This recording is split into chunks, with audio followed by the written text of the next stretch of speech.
Tonight, we're learning the University of Dayton will be receiving a multi-million-dollar investment from Congress to promote the rising semiconductor industry in the United States. Eli Berg is standing outside UD right now, and so can you walk us through why this is so incredibly important? Well, to put it simply, if something uses electricity, then it probably needs a semiconductor. But the United States has always outsourced semiconductor production to countries like Taiwan and China. That is, until now. Senator Sherrod Brown and Representative Mike Turner have selected the University of Dayton to be at the forefront of semiconductor production in the United States. Pretty much everything in our daily life critically relies on it, whether it's your microwave oven, your toasters, to wristwatches, to phones, and thermostats, and cars. Everything relies on it. So society will come to a grinding halt without it. UD professor Andrew Sarangan says that semiconductors and their continuous production are critical to a functioning society. And with a $2 million investment from United States Congress, the University of Dayton will be able to train an entire generation of semiconductor manufacturers, all working right here in the U.S. Coming up at 6:30 on Fox 45, a closer look at the semiconductor industry and what students say about the current program. Back to you. Congressman Mike Turner and 5 other congressmen have co-signed a letter requesting federal funding for Springfield. In the letter, the congressmen highlight the, quote, immense strain the city has seen with the influx of immigrants in the area. The letter is asking for funding to assist in health care, schools, law enforcement, and social service agencies. We received a statement from Congressman Turner's office saying a specific dollar amount wasn't requested to allow the city to assess its financial needs to address the situation. A representative from Mike Turner's office released a statement saying in part, quote, Congressman Turner has been working with the city of Springfield to address the Haitian migrant crisis since Springfield was added to Ohio's 10th congressional district in 2023. We have made meetings and efforts to get answers and bring relief to the community public more recently. Well, Dayton police taking to Facebook today to announce the arrest of a suspect in the murder of Jermia Lyle. Now, you may remember this story from yesterday. Jermia was in the back seat of a car with her 4-year-old daughter on Saturday morning when a bullet hit her. Her boyfriend was driving their car and tried to get her to Miami Valley Hospital, but she didn't make it. Now, this all took place on I-75 South near the US 35 US 35 westbound ramp. As soon as we learn more, of course, we'll update you both on air and online. We now want to give you a live look tonight from our Eco Plumber Sky Cam. It's looking a little cloudy out there. Let's send it out to Chief Meteorologist Natalie Walters. Yeah, really not a whole lot of sunshine expected across the region over these next several days. We'll be talking about cloudier skies today, tomorrow, and then eventually the impacts of Hurricane Helene. I'll get more into that. But first, let's talk about yesterday, because we had an active day of weather, including a confirmed tornado. This was in Preble County, 2 miles east of Eaton, an EF0 tornado, so a fairly weak tornado with winds of 65 miles per hour. Notice the path here, 1.4 miles long. So weak tornado touched down across the Miami Valley yesterday. And we do have some more active weather in the forecast. Thankfully, not too concerned about severe weather, but we will be dealing with some rain again eventually. Right now we're in the 70s, 75 in Dayton, 75 in Troy. We got 74 up in Sydney. And as far as our clouds go, most of the region looking at an overcast sky, although we do have some breaks in the clouds further off to the north. Can't even rule out a shower or two for the rest of the evening, even into the day tomorrow. But overall, just plan on cloudier skies. Lows will be dropping into the 60s. I'll have a look at the rest of the week coming up. We're continuing team coverage tonight after a dangerous chemical spill from a train car in Cincinnati. Now, it has been more than 24 hours since immediate evacuation orders were issued. We're going to hear from the people impacted in just a moment. But first, the very latest on that styrene leak. Now, Christian Hauser joins us with what we know about the train car and the chemical that was venting into the air. So, Christian, at this point, I believe that leak has stopped. Very good news for everyone in this area, but right now there's no word yet when those residents will be able to return home. And as you can see behind me, the U.S. Route 50 here remains blocked through the area. The rail car is just over half a mile away on the other side of the Great Miami River. Now, I just learned As Christian mentioned, the EPA says they have not detected any air quality issues yet. Some evacuees are frustrated because they're not allowed to go back home yet. Chelsea Sick explains why people still aren't able to head back home. Well, right now, those people who have evacuated this half-mile radius have no idea when they're going to be able to go back home. And all day today, we've seen Hamilton County deputies escorting those residents to their homes just so they can get the essentials like medication and their pets who had been alone for 24 hours. And then those deputies are escorting them back out of this area. We've been here all afternoon at State Route 128 and Silly. And this car here in front of us is waiting for a deputy to get back here. He actually just took another group of residents to their homes, but you can see this road here is closed, and a lot of them have been lined up here throughout the afternoon. The EPA says its air quality data goes to the health department. Then the health department will make the decision on when it's safe for these people to go home. So far, the EPA has not detected any air quality issue, but fire crews say that small risk of an explosion also concerns them. Several residents attended the noon news conference frustrated they weren't getting more answers. Are we going to be able to, if it's safe, they're saying there's nothing in the air, why are we not being allowed to go back home? Why can't we move the train car? Why, what residual health effects is this going to have on us? I don't know how to help my community. I see all of my community members out and they're afraid and they're not getting answers. We feel like we're just being sent in circles, and we've been out of our house for almost 24 hours now. About 210 households have been impacted by this evacuation order. Those residents tell me they're really hoping to get more information about when they can return home at tonight's news conference. Now, we've been keeping you up to date on air and online. You can find all our coverage right now at Dayton247now.com. A federal judge has approved a $600 million settlement for the residents impacted by that Norfolk Southern train derailment last year in East Palestine. Those funds are for everyone living within a 20-mile radius of that toxic derailment. You may remember the train was carrying hazardous materials, derailed, causing the chemicals to leak. An intentional release was done, releasing thick black smoke into the air. Residents can expect their first checks in the mail by the end of the year. Construction is officially underway for the new Excelevation building at First Flight Commerce Center in Miami Township. A groundbreaking was held today for the first building that will go in the center. The $26 million investment will be an industrial park with office spaces and additional flexible spaces. The Excelevation's new facility is over 264,000 square feet. The project is expected to be completed next year. Local government agencies and district leaders coming together for Dayton Public Schools' legislative breakfast this morning. Now, the breakfast is intended for all the district partners to come together to collaborate on issues within the district and connect it with the best use of resources available. Today, the discussion centered around educational funding, academic achievements, youth violence, and more. I want to meet for the sake of action and create action items on the way out the door that we can then connect with and say, hey, this is what we talked about on this date. This is where we are. Here's where we may have come short, but this is where we keep moving towards. So that was the real call to action after this, is let's really keep moving and pick up what we talked about and do something about it. Smith says this meeting was long overdue and the district plans to continue doing these on a regular basis.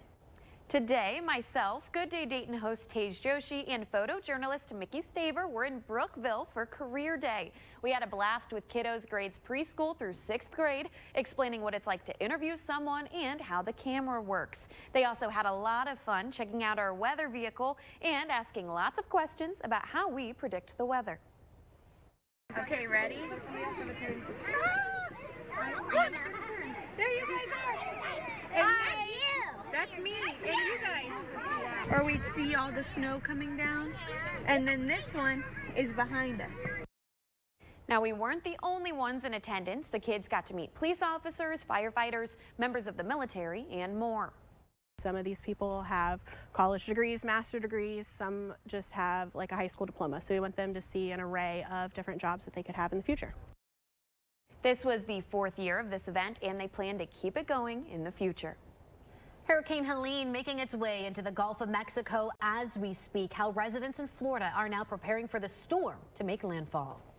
And the Bengals 0-3 for the start of the season. What head coach Zach Taylor says as the team prepares to take on the Panthers. And how Helene can affect us right here in the Miami Valley. I'll be tracking that coming up. You're watching Dayton 24/7 now.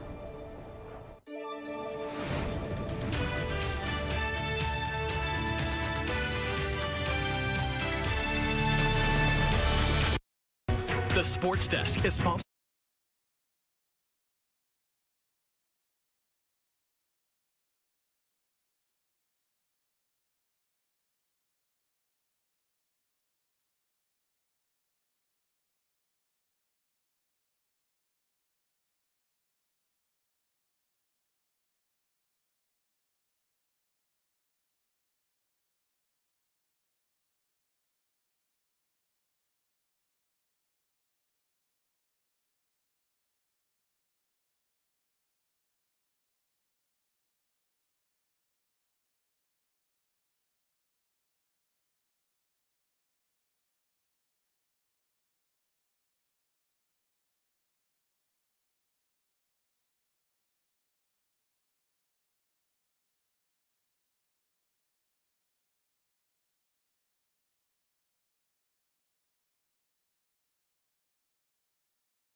Presented by the National Weather Desk.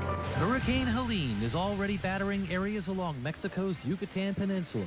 The storm could strengthen to a Category 3 hurricane before making landfall late tomorrow. It could then bring heavy rain and flooding to the southeast, where storms like this one near Bristol are already saturating the ground. Elsewhere, check out the size of this hailstone which fell near Oklahoma City last night. For more content like this, like the National Weather Desk.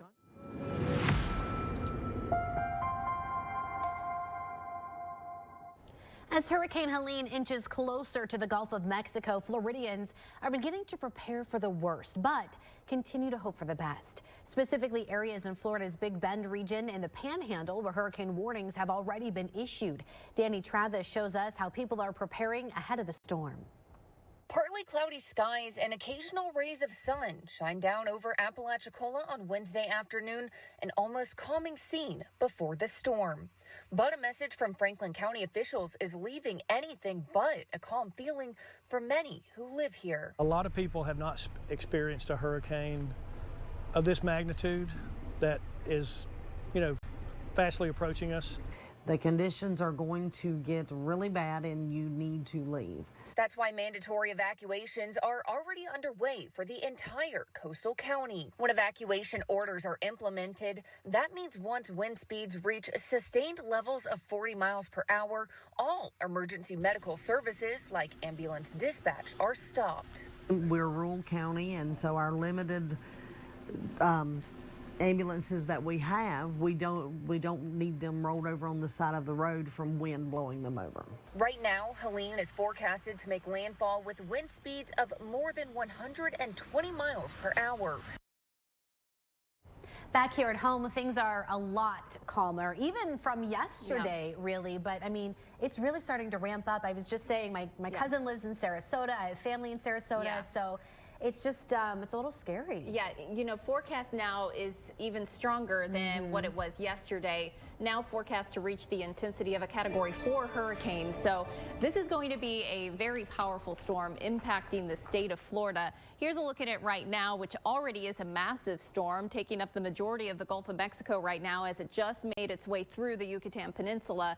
So here's a look at the track, because we are expecting impacts right here in the Miami Valley. Right now it's a Category 1 hurricane, but makes its way into the center of the Gulf of Mexico, strengthening to a Category 2 storm by Wednesday night with winds of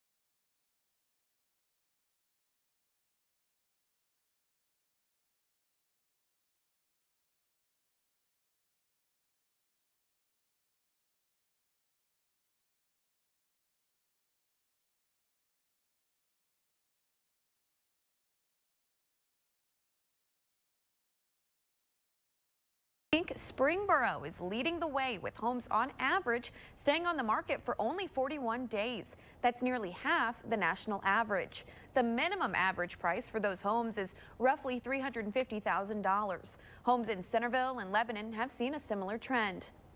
We have all the details right now on Dayton247now.com. You can find this story plus others like it under the Dayton Business Journal heading under the News tab.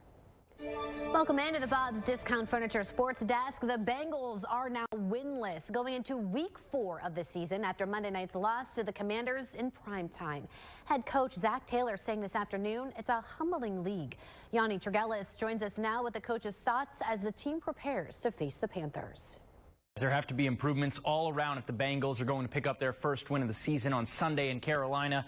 Zach Taylor addressing some of the problems on the defensive side of the ball today, forcing stops at the top of that list. Coming off a game where the Commanders' defense scored on every drive of the night as the defense wasn't able to force stops to get off the field. Washington went 3 for 3 on 4th down. Now, history does not serve 0-3 teams well, as only 6 teams since 1979 have started the year winless through 3 games and made the playoffs. But Zach Taylor says the mindset and message, it has not changed in the locker room. What the perception is, what people think happens. We know exactly what happens. We know exactly what message is being portrayed. We know the relationships in the building. And, it obviously gets louder and louder as you lose games. You're 0-3. I'm sure that the external forces out there are loud and have their opinions. But I think the beauty of the pros we got in the building is know how to block that out and focus on what's important. And, again, this isn't the first time we've gone through adversity in the 6 years I've been here. Thursday Night Lights, of course, is back in full swing. Every single week, we highlight a local matchup between schools across the Miami Valley. Tomorrow, we're going to be out at West Carrollton as the Pirates take on the Stebbins Indians. We're going to be broadcasting that game over on MyTV Dayton. That's 22.3 over the air and Spectrum Channel 24. We'll also catch you up on the best plays of that night right here on Dayton 24/7 Now. And we got a few showers possible over these next 24 hours, maybe even a spot shower for TNL, but it's not until Friday. We're expecting some heavier rain to make it into the area as we start to see the impacts of Helene right here in the Miami Valley. So notice some light totals, but then heading into Friday, Saturday, there's a look at potential rainfall accumulations on top of what we've seen so far this week, potentially an additional inch or so with the highest totals further to the south. So we're going to monitor for some heavier rain during the day on Friday. Even Sunday, Monday, we'll be tracking some small rain chances too. So here's where we sit currently. Yesterday, we had record rain of 1.5 inches. So we're now up to 1.83 inches for the month. So now we're behind less than an inch for the month. And for the year, we're about almost 2.5 inches behind from what we typically would see with our rainfall. So we're starting to catch up and we got more rain on the way. I'll have a look at our 7-day in just a bit. It's National Diaper Awareness Week, how one local organization is making sure everyone gets the diapers they need. You're watching Dayton 24/7 Now.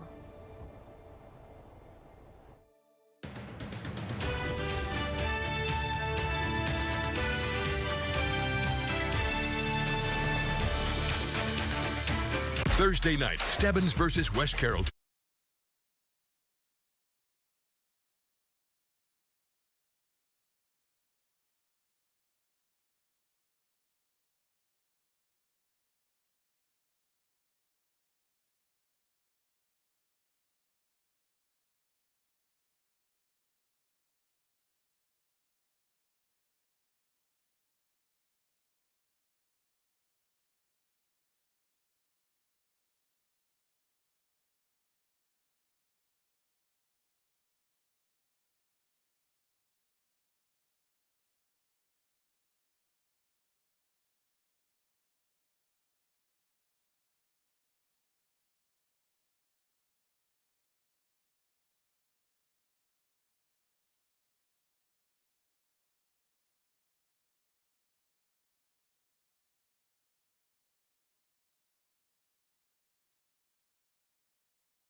The Dayton 24/7 Now News app, brought to you by the Jeff Schmidt Auto Group.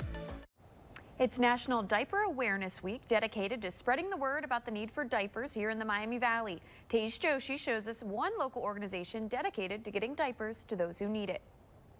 The Dayton Diaper Depot is a local nonprofit specializing in getting diapers to families in need right here in the Dayton area, and they have big news. This is their new building, their new space that they are unveiling to the public later this week. Take a look. This right here is their mural, and of course, this is just gonna mark how many diapers they've been able to donate to the public. Over here, the next room over is their diaper storage room, and the main room I want to show you today is actually the room where we find their volunteers this morning, where they wrap diapers. The team here is known for collecting donations, both monetary and diapers, getting them to organizations and partner agencies in the area that can get them to families in need. Now, right now is National Diaper Awareness Week, and as part of that national campaign, Dayton Diaper Depot is one local group trying to get more diapers and raise awareness about diapers need in the Miami Valley and beyond. Of course, they also have an event this Saturday where they'll be unveiling this space where we are right now to the public. It's a ribbon cutting to showcase this new space, and you can come see it for yourself, and you can learn more about this organization, maybe even feel inspired to volunteer yourself. You can go to their website to learn more about those volunteering opportunities. My friends, we will send it back to you in the studio. Well, rain is in the forecast yet again, and eventually what we're going to be seeing some cooler weather make its way back into the Miami Valley. Overall, pretty seasonable temperatures over these next several days. We'll be hovering around 80 degrees, cloud cover, and that rain will keep temperatures down a bit. But by our Wednesday, we do have a push of some cooler air arriving, which will make it feel a little bit more fall-like for us here in the Miami Valley. Until then, we still have those rain chances, especially Friday. Not only the rain, but it's also going to be a little breezy. We have a very strong hurricane that will make landfall in the